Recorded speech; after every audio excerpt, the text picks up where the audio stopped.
وقدر الأرزاق والأقوات وأنشأ الحب والنبات والصلاة والسلام على أشرف الأنبياء والمرسلين وعلى آله الطيبين الطاهرين.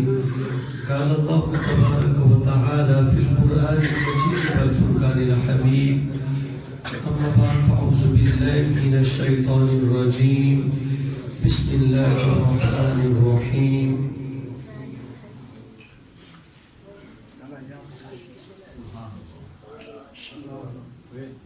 وأما بنعمة ربك فحدث. آمنت بالله صدق الله العظيم.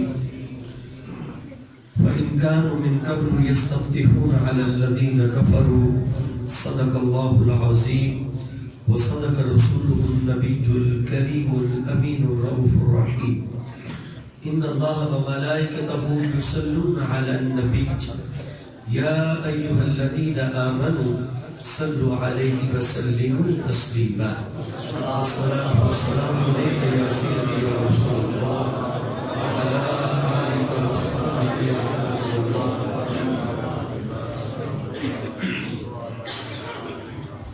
نہایت ہی عزت و احترام کے لائق زینت بسم حاضہ حضرت علامہ مولانا مفتی محمد عطاء اللہ اسنالوی ادامک اللہ فوق رؤوسنا. اللہ تعالیٰ آپ کا سایہ ہمارے سروں پر قائم فرمائے. آپ کے حکم کے مطابق حاصل ہوں، ورنہ مفتی صاحب کو اس بات کا علم ہے کہ میں کسی پروگرام پر بھی نہیں جاتا ماں سوائے اس پروگرام کے، چونکہ ان کی محبت ہے اور ان کو میں جو ہے وہ کسی صورت پر بھی. برحال عزیزان گرامی قدر، جو میں نے آپ حضرات کے سامنے قرآن مجید فرقان حمید کی دو متعدد آیات بینات تلاوت کی ہے، ان کے اندر اللہ رب العزت ارشاد فرماتا ہے وَأَمَّا بِنِعْمَةِ رَبِّكَ فَحَدِّثْ. تم اپنے رب کی نعمت کا خوب چرچا کرو. عزیزان گرامی قدر، علماء کرام موجود ہیں. ایک ہوتا ہے ذکر نعمت اور ایک ہوتا ہے تحدیث نعمت. ذکر نعمت کا تعلق جو ہے یہ فرد واحد کے ساتھ بھی ہوتا ہے اور پورے گروہ کے ساتھ بھی ہوتا ہے. اس کا تعلق قلب کے ساتھ بھی ہوتا ہے. اس کا تعلق جو ہے ظاہر و باطن دونوں کے ساتھ ہوتا ہے. اگر ایک بندہ گھر میں بیٹھ کر اللہ کا ذکر کرے تو یا ایھا الذین آمنوا اذکروا نعمت اللہ علیکم، اے ایمان والو تم ان نعمتوں کا شکر ادا کرو جو رب نے تمہارے اوپر کی ہے. تو اس سے اس کا شکر ادا ہو جائے گا. چاہے مرد ہے یا عورت ہے، گھر میں بیٹھا ہے، دکان پر بیٹھا ہے، جہاں پر بھی بیٹھا ہے، اکیلا ہے یہ جماعت کے اندر ہے، تو اس کے اندر ذکر نعمت کا جوہر تمام پایا جائے گا. لیکن علماء کرام موجود ہیں، تفصیل میں نہیں جانا چاہتا، صرف اشارہ عرض کرتا ہوں. وَأَمَّا بِنِعْمَةِ رَبِّكَ فَحَدِّثْ. تم اپنے رب کی نعمت کا خوب چرچا کرو.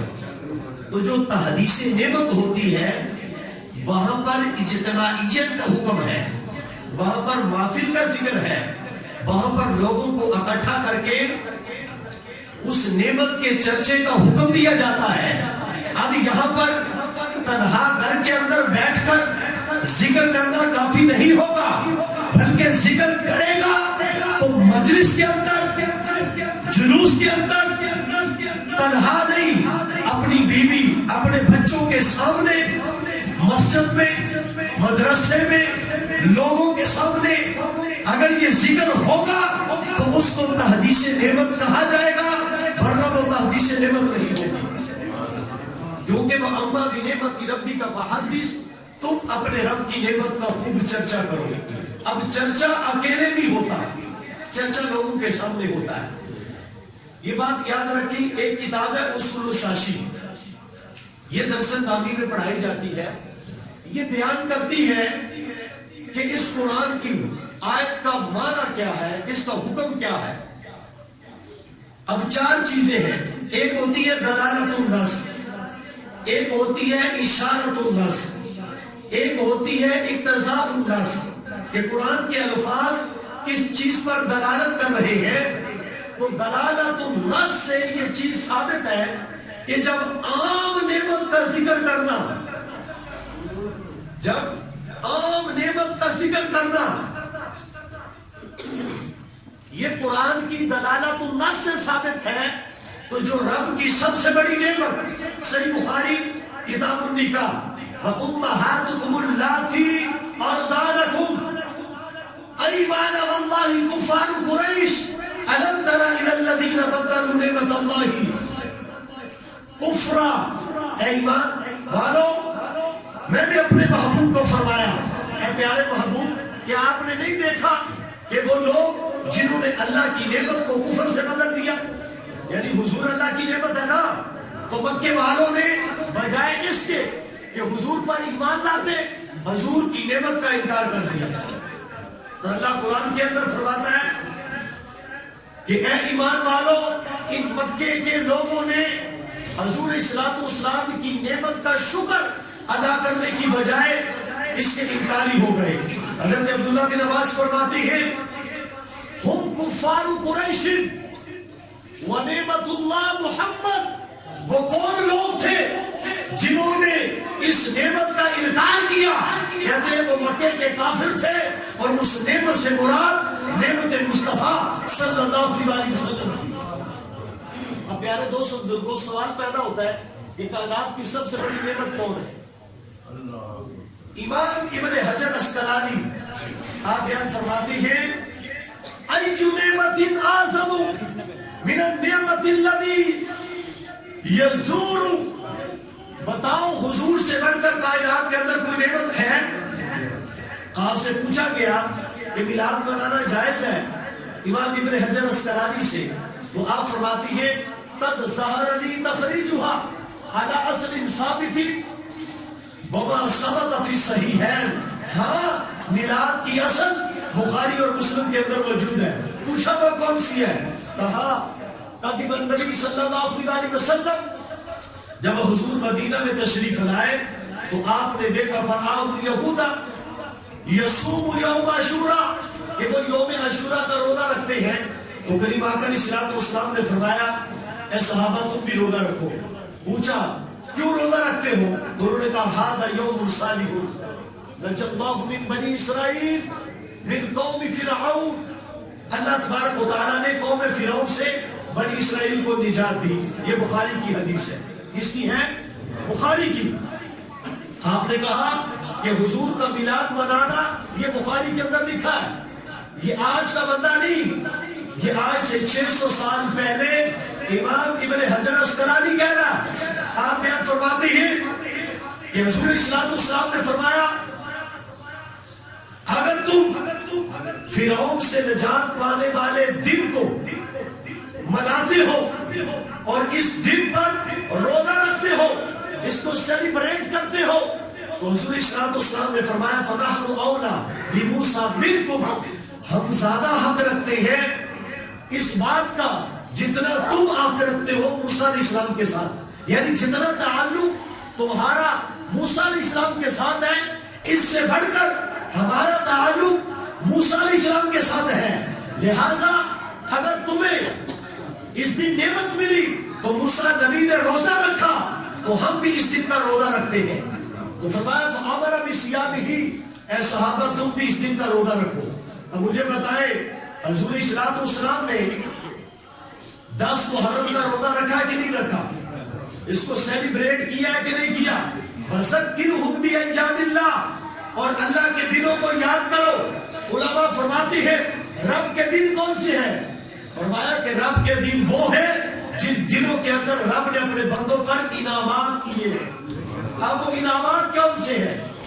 اللہ نے حضرت ابراہیم علیہ السلام کو آگ سے بچایا، وہ رب کی نعمت کا دن ہے. اس نعمت کو یاد کرنے کا دن ہے. یونس علیہ السلام کو مچھلی کے پیٹ سے نجات دی، وہ دن یاد کرنے کے دن ہے. موسیٰ علیہ السلام کی قوم کو فرعون سے نجات دی، وہ دن یاد کرنے کا دن ہے۔ ربنا انزل علینا مائدۃ من السماء تکون لنا عیدا لاولنا وآخرنا وآیۃ منک، جس دن عیسیٰ نبی پر اللہ نے خوان رحمت اتارا، وہ دن یاد کرنے کے دن ہے، چونکہ اللہ تبارک و تعالیٰ نے انعامات فرمائے ہیں۔ کیا فرمائے ہیں؟ انعامات فرمائے ہیں۔ تو ابن حجر اسقلانی کہتے ہیں اگر کھانا رب کی نعمت بن سکتا ہے، فرعون کی قوم سے نجات ملے تو وہ رب کی نعمت ہے، تو جس کے صدقے رب نے ساری نعمتیں عطا کی ہے، ذات مصطفیٰ، اگر وہ نعمت آ جائے تو اس نعمت کو سیلیبریٹ کرنا بھی شریعت کی نص سے ثابت ہے۔ کیا کہتے ہیں؟ شریعت کے اندر اس نعمت کے ملنے پر شکر ادا کرنا، ایجو نعمت اعظم من النعم، اے دنیا والو، اگر موسیٰ علیہ السلام کی قوم کو فرعون سے نجات ملے تو وہ دن منانے والا ہے، یاد رکھنے والا ہے۔ حضور بھی منا رہے ہیں، کیا ہے؟ حضور بھی منا رہے ہیں۔ اس کا یہ مطلب نہیں ہے کہ من تشبہ بقوم فہو منہم، جو جس قوم سے مشابہت رکھتا ہے وہ اسی کے اندر ہوگا۔ بعض جاہل اس حدیث کو بیان کر کے کہتے ہیں دیکھیں جی یہ تو دن منانا جو ہے یہ تو عیسائیوں اور یہودیوں کا طریقہ ہے۔ پیارے دوست بزرگوں، ہر وہ عمل جس کو شریعت کے اندر جائز رکھا گیا ہے وہ بنانا، اب دیکھیں عیسائی روزہ رکھتے ہیں، آپ بھی روزہ رکھتے ہیں، اب آپ کیا کہیں گے؟ روزہ رکھنا چھوڑ دیں۔ عیسائی نماز پڑھتے ہیں، آپ بھی نماز پڑھتے ہیں، کیا نماز پڑھنا چھوڑ دیں گے؟ ہر وہ ایسا عمل جس کی شریعت اجازت نہیں دیتا اور وہ شریعت کے دائرے کے اندر نہیں آتا، اس کے اندر تشبیہ حرام ہے۔ اس کے بعد سوا کوئی تشبیہ حرام نہیں ہے۔ علماء کرام سے پوچھے اگر ایسا ہوتا تو کیا حضور صلی اللہ علیہ وسلم اس دن کو ہر سال سیلیبریٹ کرتے، صحابہ کو روزہ رکھنے کا حکم دیتے؟ حالانکہ یہودی اس دن کا روزہ رکھتے ہیں، حالانکہ مشابہت بھی پائی جا رہی ہے۔ تو پیارے دوستو بزرگوں، یہاں پر وہ حکم نہیں ہے من تشبہ بقوم فہو منہم کا جو حکم کریم آقا علیہ السلام نے بیان فرمایا، اس حکم کا تعلق اس حکم کے ساتھ نہیں ہے۔ لہٰذا کریم آقا علیہ السلام کے امت کے لیے علماء دین بیان فرماتے ہیں کہ جب موسیٰ نبی کی رحمت ملنے کو دن کو حضور نے سیلیبریٹ کیا ہے، تو لہذا ہر وہ دن جس دن اللہ کوئی نعمت عطا کرتا ہے اس کو سیلیبریٹ کرنا، یہ محمد رسول اللہ کی بھی سنت ہے اور موسیٰ علیہ السلام کی بھی سنت ہے۔ لہذا یہ جو ہم سیلیبریٹ کرتے ہیں یہ شریعت سے باہر نہیں ہے، شریعت کے اندر ہے۔ اب امام جلال الدین سیوطی جنہیں حالت بیداری میں 70 دفعہ کریم آقا علیہ السلام کا دیدار ہوا ہے، آپ بیان فرماتے ہیں وَقَدْ ظَهَرَ لِي تَخْرِيجُهَا عَلَىٰ أَصْلٍ ثَابِتٍ آخَرَ، مجھے میلاد کی دوسری اصل بھی مل گئی ہے۔ کیا مل گیا ہے؟ میلاد منانے کی دوسری اصل بھی مل گئی ہے۔ پوچھا وہ کون سی؟ کہتے ہیں انس رضی اللہ عنہ اکن نبی صلی اللہ علیہ وسلم بعد النبوہ، حضور نے اعلان نبوت کے بعد اپنا عقیقہ فرمایا۔ حضرت انس بن مالک کہتے ہیں متعدد آئمہ نے اس کو لکھا، کریم آقا علیہ السلام کے امت کے لیے عالم دین بیان فرماتے ہیں ما ان جدہ عبد المطلب فی سابی ولادتہ والعقیقۃ لا تعاد مرۃ ثانیہ۔ قاعدہ یہ ہے کہ عقیقہ ولادت کے 7 روز بعد ہوتا ہے۔ کتنے دن بعد ہوتا ہے؟ 7 دن بعد ہوتا ہے۔ تو کریم آقا علیہ السلام کے دادا تو حضور کا عقیقہ کر چکے ہیں۔ تو کہتے ہیں فَيَسْتَحَبُّ لَنَا مَنْ فَعَلَهُ النَّبِي صلی اللہ علیہ وسلم اظہارا لشکر اللہ تعالی علی ایجاد اللہ تعالی ایاہ رحمۃ للعالمین۔ حضور نے اپنے اعلان نبوت کے بعد جو اونٹوں کو ذبح کیا، صحابہ کو کھانا کھلایا، وہ اپنی میلاد اور آمد کی خوشی میں کھلایا۔ علی ایجاد اللہ تعالی ایاہ رحمۃ للعالمین وتشریفا لامتہ کما کان یصلی علی نفسہ، جس طرح حضور اپنے اوپر درود پڑھتے تھے، کیا ہے؟ امت کو تعلیم دینے کے لیے. اسی طرح حضور نے امت کے لیے جائز کر دیا, امت کے لیے مشروع کر دیا, امت کے لیے مستحب بنا دیا, امت کے لیے واجب بنا دیا کہ وہ اپنے نبی کی آمد پر خوشیاں منائیں اور مسلمانوں کو کھانا کھلائیں. یہ 14ویں صدی بنگلہ دیش, انڈیا یا پاکستان کا کوئی بندہ نہیں کہہ رہا, یہ وہ بندہ کہہ رہا ہے جس کو حالت بیداری کے اندر 70 دفعہ حضور کا دیدار ہوا ہے. یہ امام جلال الدین سیوطی جنہیں بارگاہ مصطفیٰ علیہ السلام سے محدث کا لقب ملا, اتنا بڑا اللہ کا ولی کہ دریائے دجلہ کے کنارے پر جھگی لگائی ہوئی ہے. وقت کے بادشاہ نے کہا آپ میرے پاس آ جائیں. کہا اگر آپ کے پاس گیا تو حضور کی زیارت سے محروم ہو جاؤں گا. میں دنیا داروں کے دروں پر جانے والا نہیں, ساری زندگی وہاں پر کاٹی. آپ کا خادم جو ہے ایک دفعہ حج ہو رہا ہے, اس کے دل میں خیال آیا. یہ امام جلال الدین سیوطی کے حالات زندگی میں تمام ائمہ نے لکھا ہے یہ واقعہ. امام جلال الدین سیوطی کا وہ خادم خاص دل کے اندر خیال آیا سارے لوگ حج کر رہے ہیں تو میں یہاں بیٹھا ہوا ہوں. تو امام جلال الدین سیوطی نے قریب بلایا. یہ بات یاد رکھیں, ان للہ یعرفون الناس بالتواصل, اللہ کے بندوں کو اللہ نے دلوں کے حالات کا علم عطا فرمایا. امام جلال الدین سیوطی نے کہا اے میرے دوست کیا تیرا دل کرتا ہے میں رب کے گھر کا طواف کروں؟ کہا جی ہاں. فرمایا ذرا اپنا ہاتھ مجھے دو. اس کا ہاتھ لیا, 21 قدم چلے. کہا آنکھیں بند کرو. جب آنکھیں کھولی تو کعبۃ اللہ کے اندر موجود. وہ ہے امام جلال الدین سیوطی. کیا ہے وہ امام جلال الدین سیوطی؟ وہ اس بات کو نقل کر رہا ہے کہ کریم آقا علیہ السلام نے خود اپنا میلاد منایا, صحابہ کو کھانا کھلایا. کہتے ہیں اگر فرض کرے عقیقے ہی کی خوشی میں کھلایا تھا تو عقیقہ فوت ہونے پر نہیں ہوتا, وہ ولادت کی خوشی میں ہوتا ہے. لہذا حضور علیہ السلام نے اپنی ولادت کی خوشی میں جو رب نے آپ کو رحمت للعالمین اور امت کی طرف عظمت اور شان دے کر بھیجا, اس کی خوشی میں حضور نے اپنا میلاد خود منا کر صحابہ کو کھانا کھلا کر امت کے لیے یہ جائز بنا دیا کہ وہ جب بھی چاہے, جب بھی ان کا دل کرے, آقا کا میلاد منائے اور لوگوں کو کھانا کھلائے. امام ابو ذرع عراقی کہتے ہیں کھانا کھلانا تو ہر وقت ثواب کا کام ہے. ثواب کا کام ہے کہ نہیں؟ کہتے ہیں اگر حضور کی ولادت کی خوشی میں کھلایا جائے تو پھر عظمت کا عالم کیا ہوگا. کیا ہے اگر حضور کی ولادت کی خوشی میں کھلایا جائے تو پھر کتنے ثواب کا باعث ہوگا. عزیزان گرامی قدر, اللہ نے میرے اور آپ کے نبی کو وہ شان عطا فرمائی ہے جو کائنات کے اندر کسی کو عطا نہیں فرمائی. حضور کے چچا حضرت عباس حضور کی بارگاہ میں حاضر ہوئے. اخرج ابو نعیم واخرج البیہقی فی دلائل النبوہ واخرج الحاکم مستدرک علی صحیح ہے. بیان فرماتے ہیں اے میرے پیارے جو ہے وہ چچا جان حضور صلی اللہ علیہ وسلم نے فرمایا اے میرے چچا بیان کرو, کیا بیان کرنا چاہتے ہو؟ عرض کی یا رسول اللہ صلی اللہ علیہ وسلم دعانی امارت لنبوتی کا, میں آپ پر ایمان ایسے نہیں لے کر آیا, میں نے کچھ دیکھا تھا کہ آپ پر ایمان لے کر آیا. حضور صلی اللہ علیہ وسلم نے فرمایا چاچا کیا دیکھا تھا؟ عرض کی یا رسول اللہ صلی اللہ علیہ وسلم جب آپ چھوٹے سے تھے, میں گھوڑے کے اندر ہوتے تھے تو میں دیکھتا تھا کہ آپ کا پیغمبر خود بخود کرتا ہے. یا رسول اللہ صلی اللہ علیہ وسلم یہ تو فرمائے آپ کا جھولا کون جھلاتا تھا؟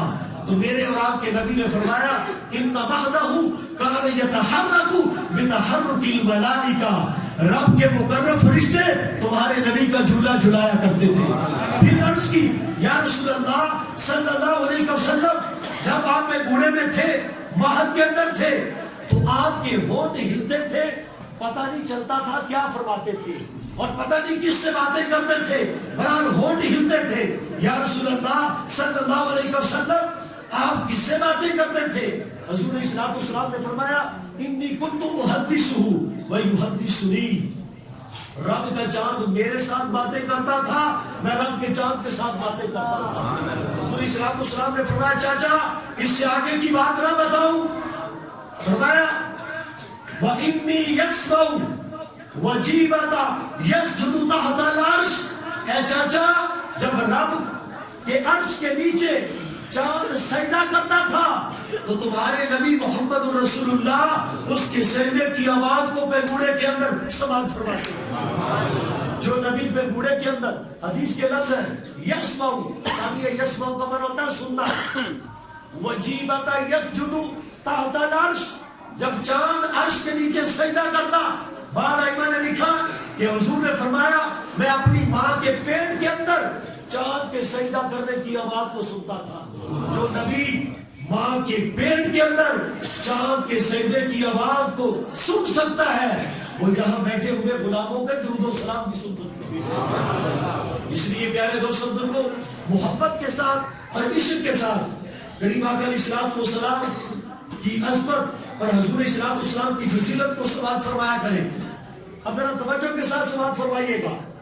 کریم آقا علیہ السلام کے صحابی ہیں حضرت عبداللہ بن عباس. اس کو لکھنے والے امام وزیر نے تہذیب الکمال میں لکھا, امام زاوی نے میزان الاعتدال کے اندر لکھا, امام اسقلانی نے لسان المیزان کے اندر لکھا, حاکم نے مستدرک کے اندر لکھا. حضرت عبداللہ بن عباس نے عرض کی سألت رسول اللہ, کہتے میں نے سوال کیا فدا کبھی و امی یا رسول اللہ, میری ماں اور باپ آپ پر قربان جائیں. سونیا این کنت و آدم فی الجنہ, آپ کہاں تھے جب آدم علیہ السلام جنت میں تھے. اب پوچھے سوال اس سے جاتا ہے جس کو کسی بات کا علم ہوتا ہے. اب میں نے پڑھا ہی پوچھنا ہوں, مجھ سے آپ سوال کریں تو جواب دے سکتا ہوں. اب صحابہ کا عقیدہ یہ تھا کہ اللہ کے نبی جانتے ہیں کہ جب آدم جنت میں تھے حضور کریم آقا علیہ السلام کہاں جلوہ افروز تھے. اس لیے فرمایا کنت نورا بین یدی ربی قبل خلق آدم باربعۃ عشر الف عام, میں آدم علیہ السلام کی تخلیق سے 14,000 سال پہلے اللہ کے حریم قدس میں بصورت نور جلوہ گر موجود تھا. کائنات کی ہر چیز بعد میں ہے. حدیث سنے کنت اول النبیین فی الخلق وآخرہم فی البعث, تمام نبیوں سے خلق میں سب سے پہلے ہوں لیکن بیست کے اعتبار سے سب سے آخر میں. کائنات کی ہر چیز سے پہلے کریم آقا علیہ السلام کی ذات پاک ہے. وَلَمْ يَكُنْ فِي ذَلِكَ الْوَقْتِ وَلَا لَوْحٌ وَلَا قَلَمٌ وَلَا أَرْضٌ وَلَا شَمْسٌ وَلَا جِنٌّ وَلَا إِنسٌ وَلَا سَمَاءٌ وَلَا مَلَكٌ. حضور نے فرمایا جب تمہارے نبی کا نور موجود تھا وہ جہاں چاہتا سیر کرتا رہا.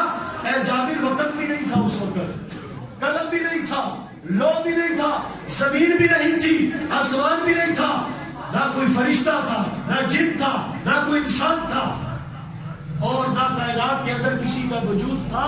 حیث یدور بالقدرہ, جب اللہ نے تیرے نبی کو اپنے نور کے فیض کے ساتھ تخلیق فرمایا پھر ہزاروں نوری سال وہ نور جہاں چاہتا رہا سیر کرتا رہا. صرف 100 سال تو حضور کا نور آدم علیہ السلام کی پیشانی میں رہا ہے. اتنے سال 100 سال فی جبینہ آدم علیہ السلام, آدم علیہ السلام کی پیشانی کے اندر نور مصطفیٰ ہے. آپ کبھی پڑھے علماء کرام موجود ہے. یہ جو اللہ نے حکم فرمایا کہ سجدہ کرو, وہ سجدہ آدم علیہ السلام کو نہیں تھا, وہ اس نور مصطفیٰ کو تھا. کب سجود اخوتی یوسف علیہ السلام, لا سجود عبادت اللہ, وہ سجدہ عبادت نہیں تھا, وہ سجدہ اسی طرح تھا جس طرح یوسف علیہ السلام کے بھائیوں نے یوسف علیہ السلام کی تعظیم کے لیے کیا تھا, آدم علیہ السلام کی تعظیم کے لیے. یہاں پر شیخ علی خواص بیان فرماتے ہیں لو طلعت الشیطان فی جبین نورہ کان اول من سجدا, اگر شیطان کو آدم علیہ السلام کی پیشانی کے اندر نور مصطفیٰ نظر آ جاتا تو کان اول من سجدا, تو سب سے پہلے سجدہ شیطان آدم علیہ السلام کو کرتا. لیکن اللہ نے نور مصطفیٰ کے جلووں کو چھپا رکھا تھا, شیطان کو نظر نہیں آیا. اگر نظر آ جاتا تو یہ ہو ہی نہیں سکتا تھا کہ شیطان آدم علیہ السلام کو سجدہ نہ کرتا. کہتے ہیں اللہ نے نور مصطفیٰ کو چھپا رکھا تھا.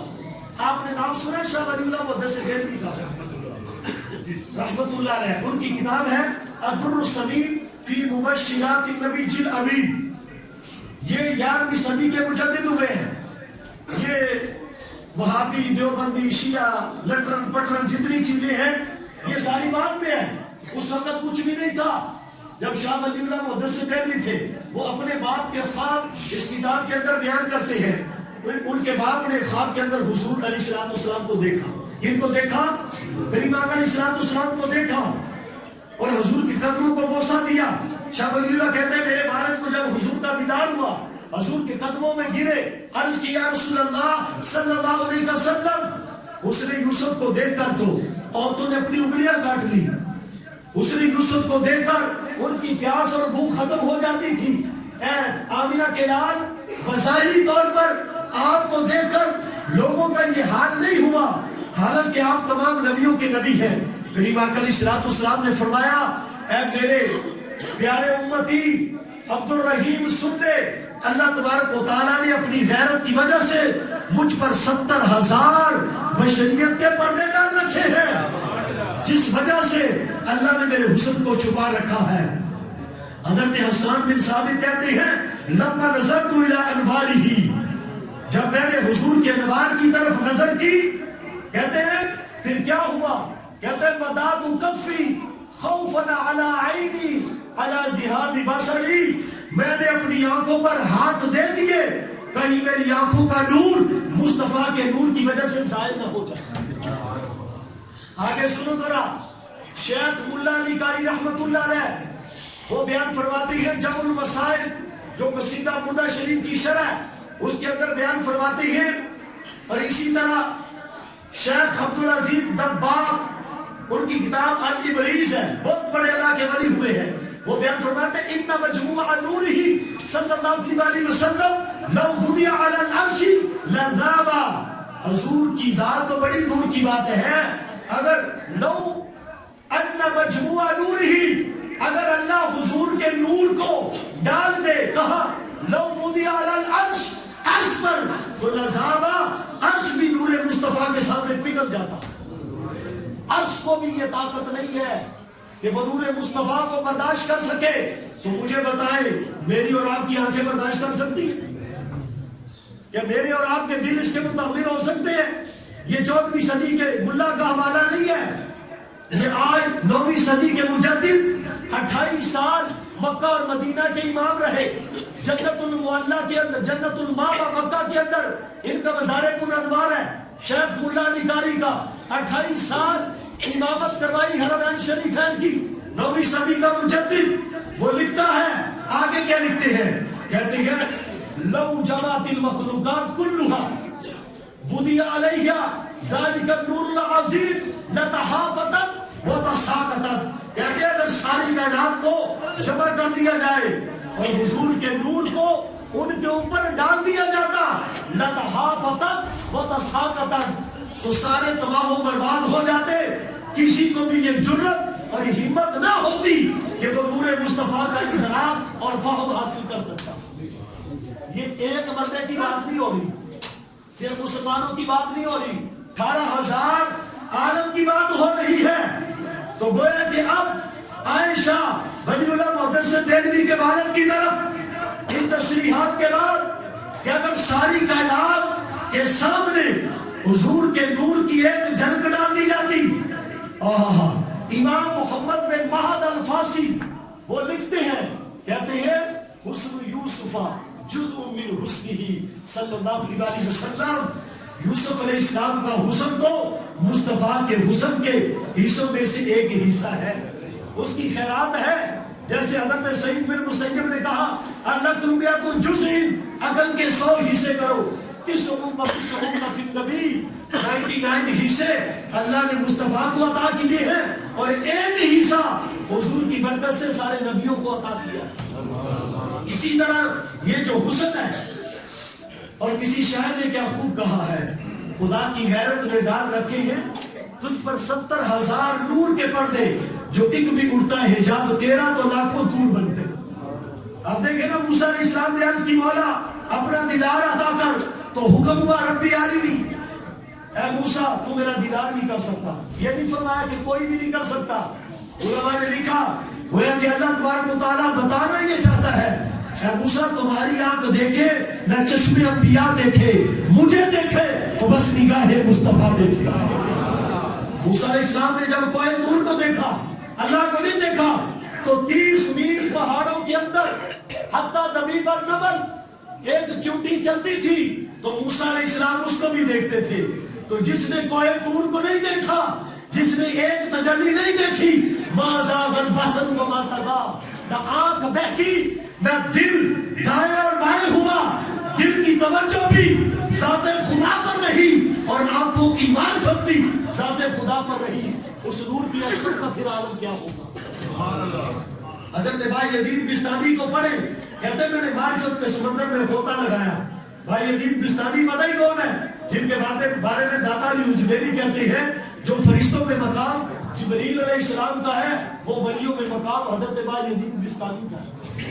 اتنے بڑے اولیاء اللہ کہتے میرا دل چاہا میں نور مصطفیٰ کا دیدار کروں. کہتے میں نے معرفت کے سمندر میں غوطہ لگایا. جب غوطہ لگایا تو ہاتھ میں غیبی سے آواز آئی ابھی تیرے اور میرے نبی کے درمیان 70,000 حجابات ہیں. کتنے؟ اے بھائی یزید بستامی اگر پہلے کے قریب آؤ گے تو اس طرح جل کر راکھ ہو جاؤ گے جس طرح بال آگ کے اندر جل کر راکھ اور بسم ہو جاتا ہے. میرے محبوب کے جلووں کو تو جبریل بھی نہیں پہنچ سکا. دیکھیں سدرۃ المنتہا سے جبریل اوپر نہیں جاتا. سدرۃ المنتہا کا مطلب کیا ہے کہ اوپر سے کوئی نیچے نہیں آ سکتا اور نیچے سے کوئی اوپر نہیں جا سکتا. تو حضور الصلوۃ والسلام نیچے سے اوپر گئے اور اوپر سے نیچے آئے. نیچے والوں کو بتا دیا کہ تمہارے اندر میری کوئی مثل نہیں کہ میں نیچے سے اوپر جا رہا ہوں. اوپر سے نیچے آئے اوپر والوں کو بتا دیا کہ تمہارے اندر بھی میری کوئی مثل نہیں ہے. یہ سدرۃ المنتہا جبریل علیہ السلام اوپر نہیں جا سکے. عزیزان گرامی قدر حضرت عبداللہ بن عباس نے کہا این محمد و آدم فی الجنہ اے سونے آپ کہاں تھے جب آدم علیہ السلام جنت تھے. تو حضور علیہ السلام نے فرمایا وَرُكِبَ مِن بَعْدِهِ السَّفِينَةَ فِي صُلْبِ نُوح میں نوح علیہ السلام کی پشت کے اندر تھا جب وہ کشتی کے اندر سوار ہو رہے تھے. یہ کون کہہ رہا ہے؟ حضور علیہ السلام فرما رہے ہیں. اور فرمایا وَقُذِفَ فِي ابراہیم علیہ السلام ابراہیم علیہ السلام کو جب آگ میں ڈالا جا رہا تھا ان کے لیے آگ جو گلزار بنی وہ میرے نور کی برکت سے بنی ہے. لم يلتقي أبوي قط على سفاح لم يزل الله تعالى يذكرني من الأصلاب الحسنة إلى الأرحام الطاهرة. میرے پیارے عبداللہ بن عباس سن لے میرے ماں باپ کبھی بھی بغیر نکاح کے جمع نہیں ہوئے. میری ماں اور میرے ابواء و اجداد ایک خاص پاکیزیت کے ماحول کے ساتھ چلتے رہے یہاں تک کہ میں محمد صلی اللہ علیہ وسلم کی ولادت ہوئی. خرجت من نکاح ولم اخرج من سفاح من لدن آدم الى ان ولدنی ابی و امی. آدم علیہ السلام سے لے کر میری ماں حضرت آمنہ کے مجھے جننے تک میرا نسبتی تقدس ہر قسم کی بدعوارگی سے ہر قسم کی بے حیائی سے پاک اور صاف رہا. جن جن پشتوں میں میرا نور جلوگر ہوا وہ پشتیں پاکیزہ رہی. حضرت عبد المطلب کی پشت کے اندر جب نور مصطفیٰ آیا تو راوی کہتے ہیں وَقَانَ عَبْدُ الْمُطَّلِبِ يَتَلَالَوْ فِي الْجُدَرِ. حضرت عبد المطلب جب دیواروں کی طرف دیکھتے تھے تو ان کی پیشانی کے اندر جو نور مصطفیٰ تھا اس کی برکت سے دیواریں روشن ہو جاتی. اور آپ کے متعلق آتا ہے وَقَالَتْ قُرَيْشٌ إِذَا أَصَابَهَا قَحْطٌ. جب قریش کو قحط سالی آ جاتی تو وہ کیا کرتے تھے فَيُسْقَوْنَ فَيُسْقِيهِمُ اللَّهُ تَعَالَى غَيْثًا عَظِيمًا. وہ آپ کے پاس آ کر آپ کی پیشانی کے اندر جو نور مصطفیٰ ہے اس کا وسیلہ دیتے تھے. اللہ حضور کے نور کی برکت سے بارش برسا دیتا تھا. یہ حضور کے دادا جان کہہ رہے ہیں. حضور صلی اللہ علیہ وسلم کی امی جان ولادت کے وقت کہتی ہے نظرت الیہ اذا به کالقمر لیلۃ القدر. جب میرے بیٹے محمد کا میلاد ہوا میں نے دیکھا تو چودھویں کے چاند کی طرح میرے بیٹے کا چہرہ چمک رہا ہے. وریحہ یسطح کالمسک الاصفر. اور میرے بیٹے محمد سے